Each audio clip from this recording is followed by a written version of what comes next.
This video took place, I believe, in Liberty University. It was recommended to me by one of my subscribers, and Jordan Peterson was asked on what does he think about the resurrection of Christ. So we're about to check it out right now. 1 year ago, last Easter, somebody sent me a posting from one of your postings, and it included an article that I wrote, a really brief one on the resurrection.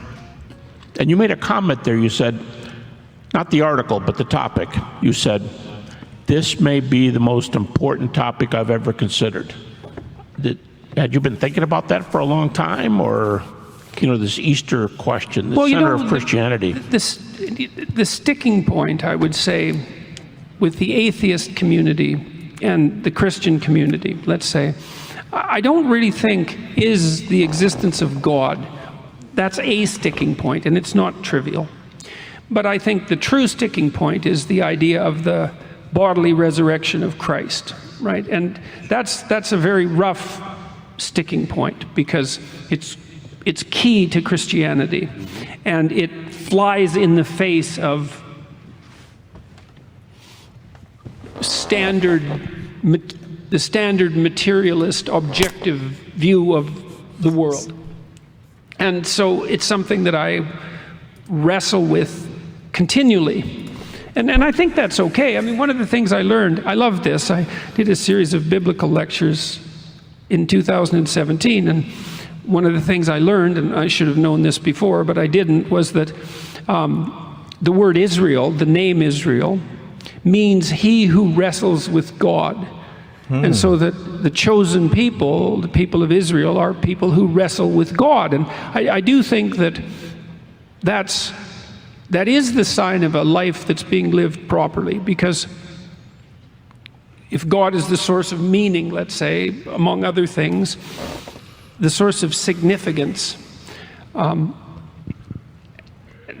source of purpose, and the place where answers might conceivably emerge, it is a wrestling, if you're honest, because no one knows enough to be certain of anything in some sense. And what you do as you pursue the adventure of your life, if you do pursue it, is to wrestle with those questions of ultimate meaning. And the positive element of the idea that it's those who wrestle that are already the chosen people it's such a lovely idea, because it means that despite our doubt, which is inevitable, I believe, the fact that we're willing to contend with that doubt and to move forward in our lives already puts us on the right track.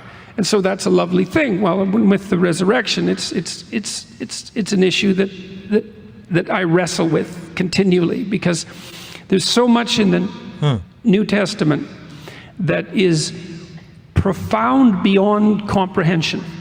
I mean, you see this in the biblical writings in general, like the story of Cain and Abel, for example. It's 10 sentences. It's some fragment of a story. It's not even a full paragraph. And it's infinitely deep. You could study that story and analyze it for your entire life and never get to the bottom of it. It's a real miracle that a story like that can exist. And there are statements in the New Testament that are like that. They're so surprising.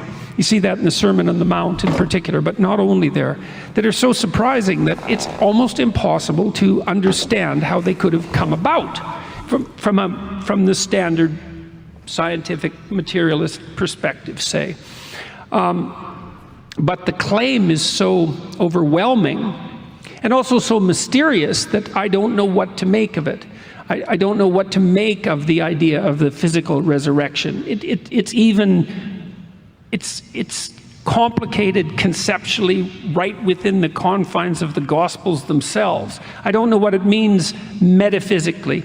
I understand what it means symbolically, and that's usually the approach I take, given that I'm a psychologist. I mean, I do believe that the part of the human being that leads us to redemption is the part of us that dies when it's in error and is reborn as something better and new. And I think that's true practically and scientifically and metaphysically. It's true at every level of existence. But I also don't know what it would mean to live that way fully, if you were fully awake to your errors and fully taking advantage of every opportunity that was put before you and fully devoted to the good, to the highest good that you could conceptualize, I have no idea what the limit of transformation might be for a human being, because we're very mysterious creatures in a very mysterious world. At lunch, he'll get you clear on the resurrection. All right, okay. All right. Difference, and C.S. Lewis pointed this out as well, the difference between those mythological... Okay, so I believe this is like a year after he does this on his own podcast. This is what the subscriber typed and sent it to me, so yeah. Gods and Christ was that there's a representation of... There's a historical representation of his existence as well. Now, you can debate whether or not that's genuine.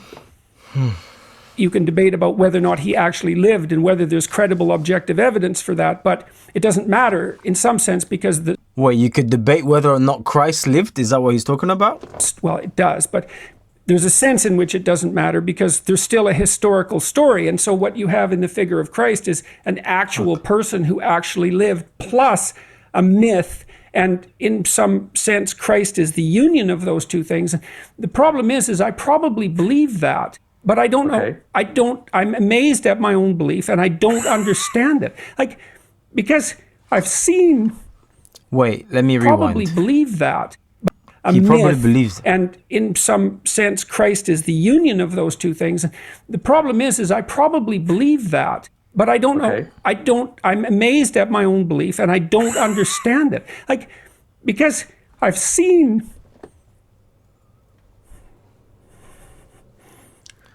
Okay, this way it gets emotional. Sometimes the objective world and the narrative world touch.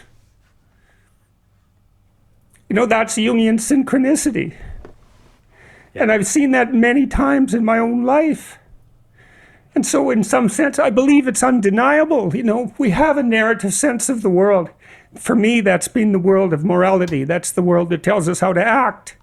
It's real, like we treat it like it's real. It's not the objective world, but the narrative and the objective world touch. And the ultimate example of that in principle is supposed to be Christ. But I don't know what to, that seems to me oddly plausible. Yeah.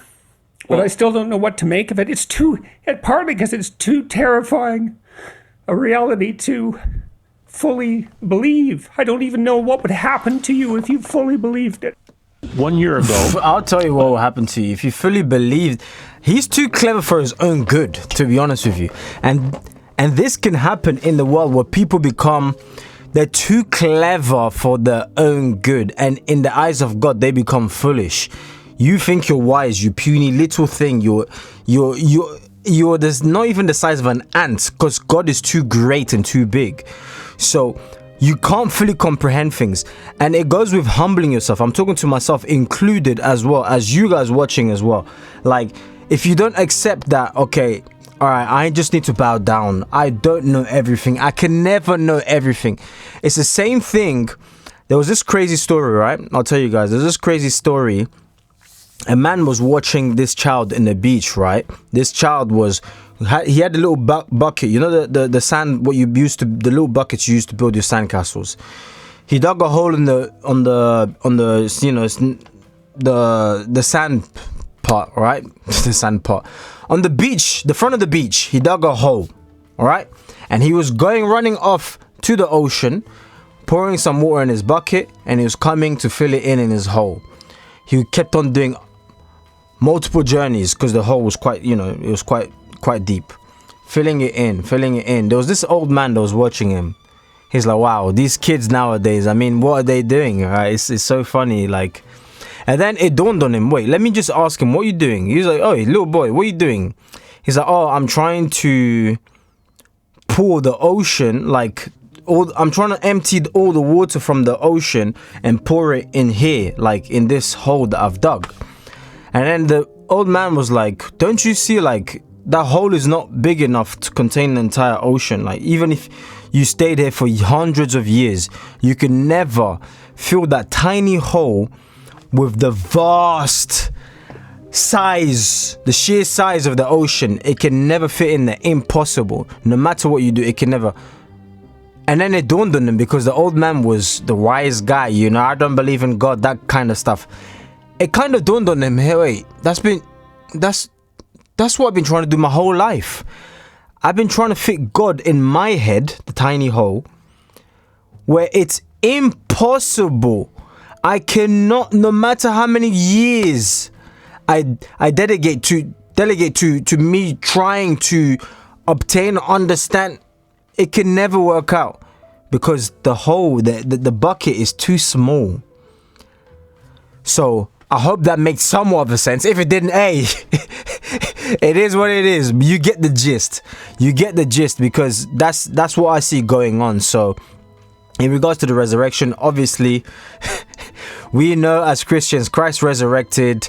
There's all sorts of myths. Oh, he didn't die. He escaped. A bunch of his disciples managed to make him escape. They opened the tomb, and then all of this nonsense.